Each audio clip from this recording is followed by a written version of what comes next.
18,000 श्लोक। महात्मा श्री सूत जी ने भागवत जी के प्रथम स्कंद में प्रवेश किया। प्रथम स्कंद के प्रथम अध्याय के प्रथम श्लोक का श्रवण श्रीमद् भागवत जी का जो मंगलाचरण व्यास जी महाराज ने किया है। जन्माद्यस्य यतोऽन्वयादितरतश्चार्थेषु विज्ञासुरात् तेने ब्रह्म हृदय आदिकवये मुह्यन्ते यत्सूरयः तेजो वारिमृदां यथा विनिमयो यत्र त्रिसर्गो मृषा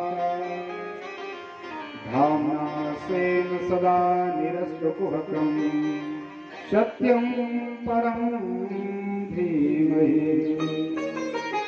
बोले शंकर स्वरूप भगवान की जय। कोई भी पुस्तक आप उठाइए, प्रत्येक पुस्तक में आपको मंगलाचरण मिलेगा। कोई भी छोटी से छोटी पुस्तक, तो उसमें उस देवता का नाम लेके मंगलाचरण गाया जाता है। लेकिन भागवत जी का ऐसा वैशिष्ट है, इसमें किसी एक देवता का नाम नहीं आया कि अमुक व्यक्ति के लिए श्रीमद् भागवत की कथा। सत्यम परम धीमहि, परोक्ष रूप से भगवान श्री व्यास जी महाराज ने सत्य को प्रणाम करके मानो संसार के प्रत्येक व्यक्ति को प्रणाम कर दिया। वह विराट नारायण भगवान जिनके जन्म का किसी को कोई ज्ञान नहीं, जन्म लेते ही जो अपनी गद्दी पर प्रतिष्ठित हो जाता है, जिन परमात्मा की ही महामाया के द्वारा यह संसार है तो नश्वर, फिर भी अपन को शाश्वत दिखाई देता है।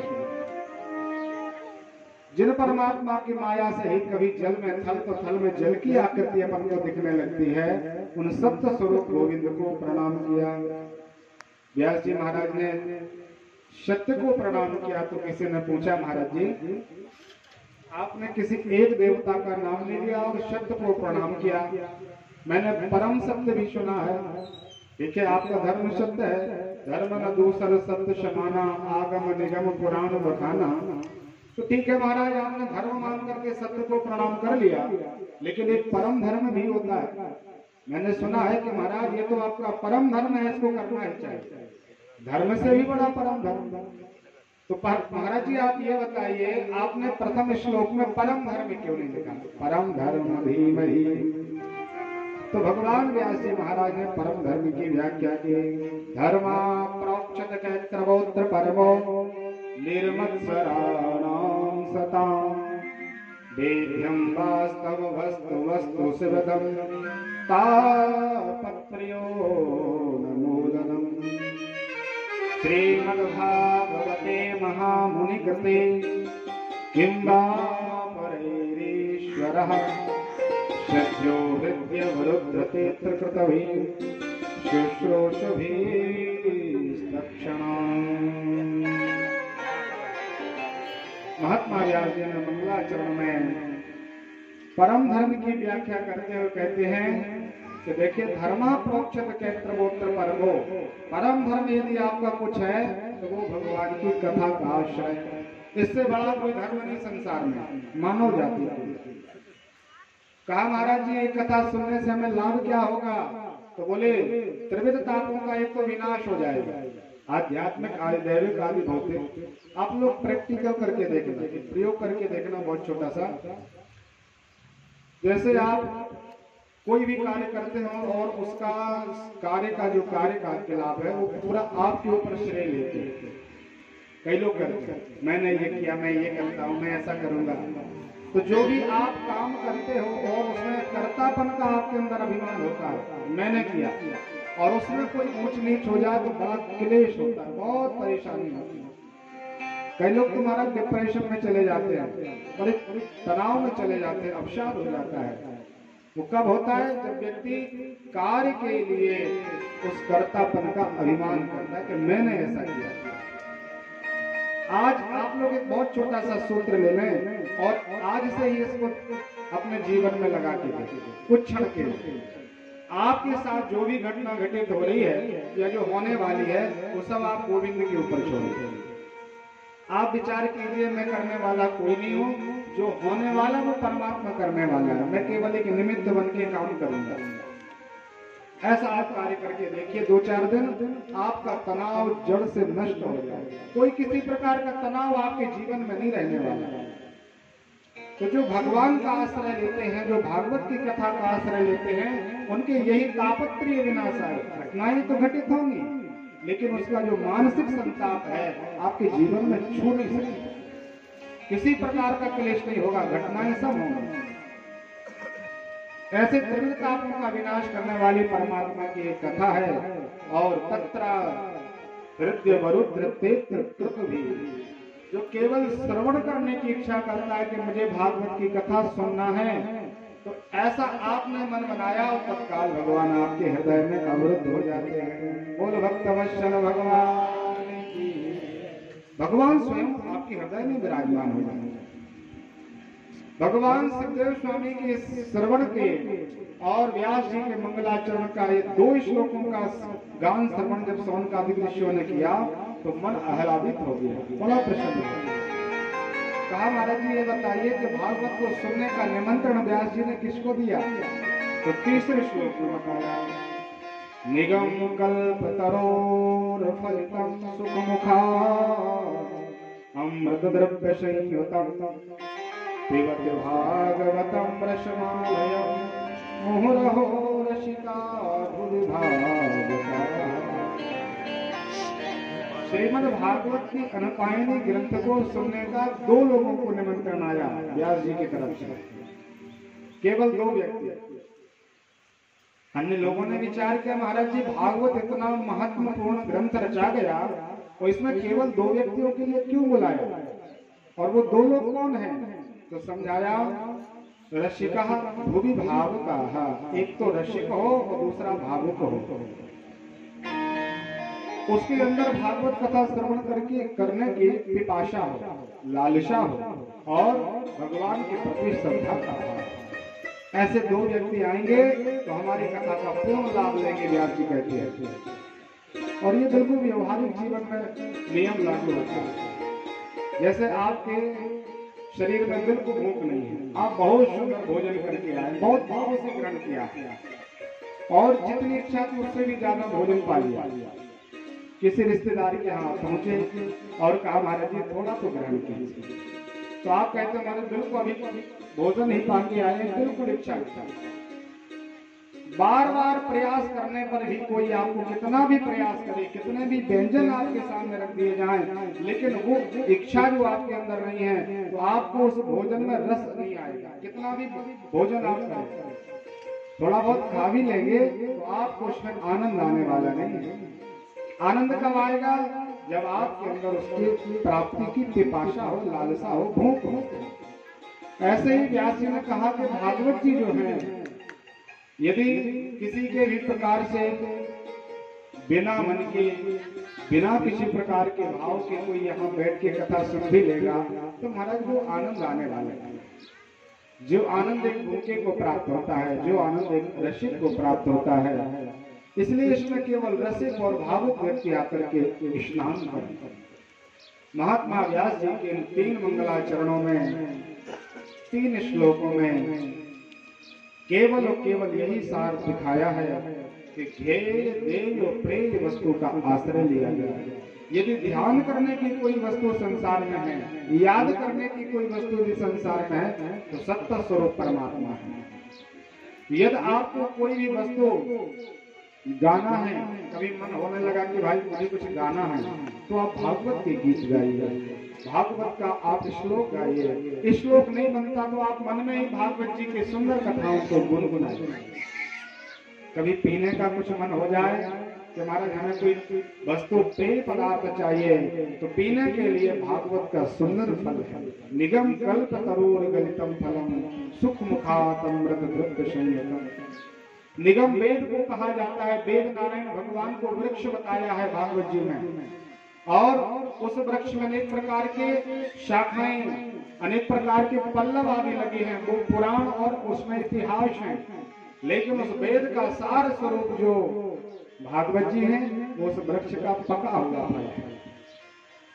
आपको जो आश्रय, जो रस आम के फल में प्राप्त होता है वो ना आम की डाली में मिलेगा, ना आपको वो अमृत वृक्ष की शाखाओं में मिलेगा, और ना ही वह रस आपको वृक्ष की छाल में मिलेगा। वो रस तो केवल उसके फल में ही प्राप्त होगा। ऐसे ही भागवत जी कहीं अलग से नहीं आई। भागवत जी वेद का ही सार शब्द है। जैसे संपूर्ण वृक्ष एक वेद नारायण है और उस वृक्ष का फल जो है वो भागवत जी है। इस प्रकार से फल का आश्रय से भागवत की कथा को सुनाया, और फल में जो बीज होता है, गुठली होती है, आवरण होता है बाहर का, वो फेंकने वाला होता है, उसको कोई उपयोग नहीं करता। लेकिन भागवत रूपी जो फल है, इसमें एक अक्षर, एक मात्रा, एक शब्द ऐसा नहीं है जो इसमें त्याग है, जो छोड़ने योग्य है। प्रत्येक संपूर्ण भागवत जी के विग्रह में रस ही रस भरा हुआ है। ऐसे दिव्य भागवत जी में हम प्रवेश करें। एक बार का समय नैमिषारण्य की पावन पुण्य धरा थी। महात्मा सौनकादि ऋषि हाथ जोड़ करके श्री सूर्य जी के चरणों में प्रणाम करते हैं। महाराज, नैमिषे निमिषे क्षेत्र ऋषया शौनकादया सत्रम स्वर्गाय लोकायो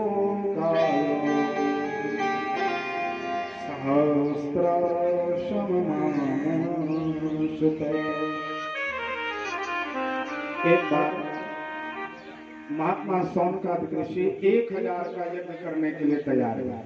जैसे हमने 7 दिन का मन बनाया, ऐसे ही महात्मा लोगों ने विचार किया 1000 वर्ष तक यज्ञ करेंगे लगातार।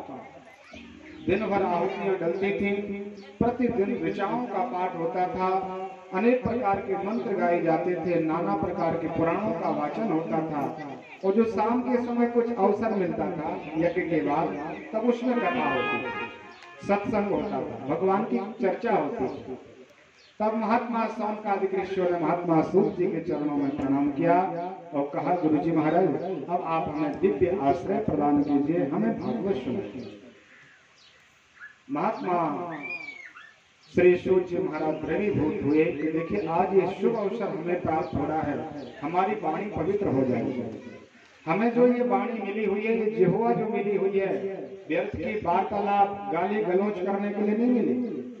ये केवल भगवान नाम का स्मरण और गायन के लिए मिली है कि भगवान की कथाएं गाएं, परमात्मा के नामों का उच्चारण जिह्वा से किया जाए। महात्मा लोग प्रसन्न हैं। श्री सूर्य जी महाराज भागवत जी में प्रवेश किए और कहते हैं, महाराज भागवत तो बहुत बड़ा एक समुद्र है, इसमें से आप क्या पाना चाहते हैं? इसमें आपकी सुनने की क्या इच्छा है? यदि आप एक एक प्रश्न प्रत्येक संत करेगा तो महाराज 88,000 प्रश्न तो वैसे ही हो जाएंगे। 88,000 महात्मा थे। इसलिए आप ये बताइए, आप सुनना क्या चाहते हैं? वो एक वस्तु हमें प्राप्त हो जाए कि इसके ऊपर हमें प्रवचन देना है। जैसे बड़े बड़े महात्मा लोग केवल रास पंचाध्याय भागवत जी के 5 अध्यायों में एक 100 वर्ष की कथा गाते हैं। कई सत्र चलते हैं महाराज, बोले एक छोटे से श्लोक पे ही 15 दिन की कथा, एक श्लोक पर। ऐसे ही महात्मा ने कहा, इसमें कहने के लिए तो बहुत वस्तु है, लेकिन आप बताइए आप क्या सुनना चाहते हैं? तो शौनकादि ऋषियों ने 6 प्रश्न किए महात्मा सूत जी से। कहा, महाराज जी, ये जो संसार बना हुआ है, ये एक तो बनना नहीं चाहिए था। इतनी माया का चक्कर भगवान ने डाला, व्यर्थ में भगवान ने ये पंच प्रपंच रचा, और ये भगवान को रचना ही था, ऐसा बनाना ही था। तो महाराज इसमें विविधता क्यों हो, बहुत अंतर क्यों कर दिया भगवान ने? कोई स्वरूपवान है, कोई कुरूपवान है, किसी के यहाँ एक प्रकार का द्रव्य है, किसी के यहाँ कोई एक समय भोजन की व्यवस्था नहीं है, कोई बहुत बड़ा परिवार है, किसी के यहाँ परिवार में कमी है, कोई अनेक प्रकार का धर्म कर्म करता है, नाना प्रकार के शुभ कर्म करता है, कोई बड़ा दुष्ट दुराचारी पापी है। महाराज मैंने कहीं देखा कि कोई उठ के सुबह सुबह राम राम करता है, तो कोई सुबह की अपनी शुरुआत गाली गलौज से करता है, दुर्व्यवहार करता है। तो भगवान को जब ये दुनिया बनानी थी तो ऐसे ऊंच नीच वाली दुनिया क्यों बना? परमात्मा एक समान, भगवान का नाम समदर्शी है, तो भगवान ने इस दुनिया को समान क्यों नहीं बनाया? प्रथम मेरा प्रश्न। दूसरा प्रश्न महात्मा सौनकादि ऋषियों ने कहा कि महाराज जी मैंने सुना है परमात्मा अजन्मा है, भगवान का कभी जन्म नहीं होता। तो परमात्मा जब अजन्मा है तो वसुदेव नंदन क्यों हुआ, वो द्वारिकाधीश क्यों बने, उनका नाम रघुनंदन क्यों हुआ, वो दशरथ नंदन राम क्यों हुए। यदि उनका नाम अजन्मा है तो जन्म नहीं, और यदि जन्म हुए हैं महाराज तो प्रमाण देके बताइए कि भगवान के कितने जन्म और कितने अवतार, भगवान अवतार क्यों लेते हैं। दूसरा प्रश्न किया। तीसरे प्रश्न में पूछा महाराज ये बताइए हमारे सनातन धर्म में ज्ञान कांड, कर्म कांड, उपासना कांड और भक्ति कांड अनेक प्रकार के मार्ग भगवान को प्राप्त करने के लिए हैं। तो इसमें महाराज जी श्रेष्ठ और सरल और सहज साधन बताइए जो शीघ्रता से परमात्मा को मिला दे। ऐसे कौन सी मार्ग का हमें आश्रय लेना चाहिए। चौथा प्रश्न किया महात्मा सौनकादि ऋषियों ने कि महाराज जी मैंने सुना है योगेश्वर भगवान श्री कृष्ण इस धराधाम का त्याग करके चले गए तो परमात्मा तो योगेश्वर कृष्ण भगवान तो धर्म के अध्यक्ष हैं। जब अध्यक्ष ही संसार से चला गया तो धर्मम किम शरणम गताः, ये धर्म किसकी शरण में गया, ये मुझे सुनने की प्रबल इच्छा है। महाराज मुझे एक और प्रश्न आपसे करना है। जो वेद, इतिहास, मीमांसा आदि अनेक प्रकार के मार्ग का आश्रय प्रदान करते हैं